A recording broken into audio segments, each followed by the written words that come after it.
Senator Scott. Thank you for your patience. Thanks for the history. I knew most of it, but it's good to have a reminder. I became governor of Florida, and everybody thinks these states balance their budgets. They don't. My state had not balanced its budget in the 20 years before I became governor, and I walked into a $4 billion budget deficit, not as big as the federal one, but we just said this is what our revenue base is going to be, and we figured out how to allocate the dollars, and we actually were able to grow our economy, and as a result, we paid off a third of the state debt in 8 years. So I've been up here 4 years, and I think the most frustrating thing is that we don't do budgets. We don't even, we don't even have a fight over the spending bills. We just get these bills, these spending bills, and it's not like one side's bad and the other side's good. Both sides have been doing this.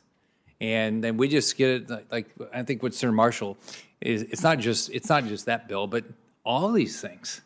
It happened when Republicans controlled. We had these omnibus bills that we had no power to make them, never went through a committee or anything. So for each of you, so we have 31, almost $32 trillion of debt. What's the limit? So I guess our GDP is around 26. So whether it's a dollar amount or whether it's percentage of GDP, what do you guys think? What's the limit?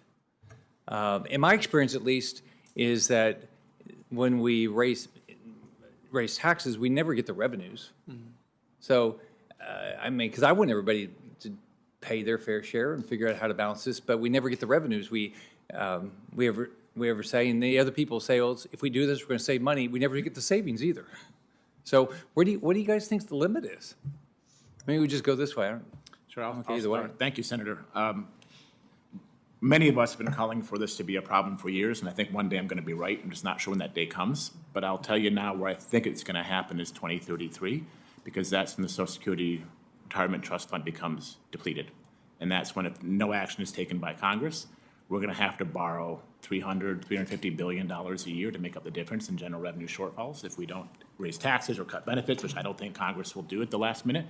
That's when you're going to start seeing the bond markets interact and say, if this borrowing could go on for how much longer, and that's where I think we're going to start hitting our so the CB Congressional Budget Office, I think, has this, if we continue the path we're going down, we would be at, 48, something like that, $1 billion of debt on top of that.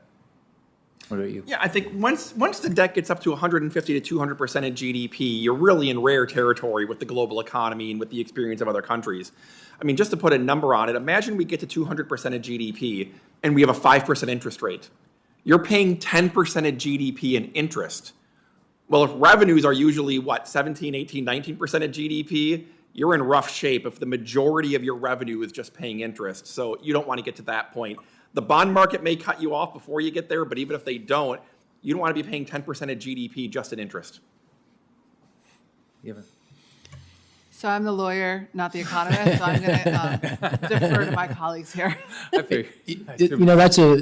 think the way I would think about it is it's not a cliff event, it's a corrosive on the economy. Mm-hmm. And a good rule of thumb, and this is empirically based with a lot of debate, and CBO comes pretty close, is that for every percentage point increase in the debt to GDP ratio, it adds about 2 basis points to 10-year Treasury yields. So just to make that concrete, on average, and it's not linear over time, but that feels roughly right. So if you go up 10 percentage points, you add 20 basis points.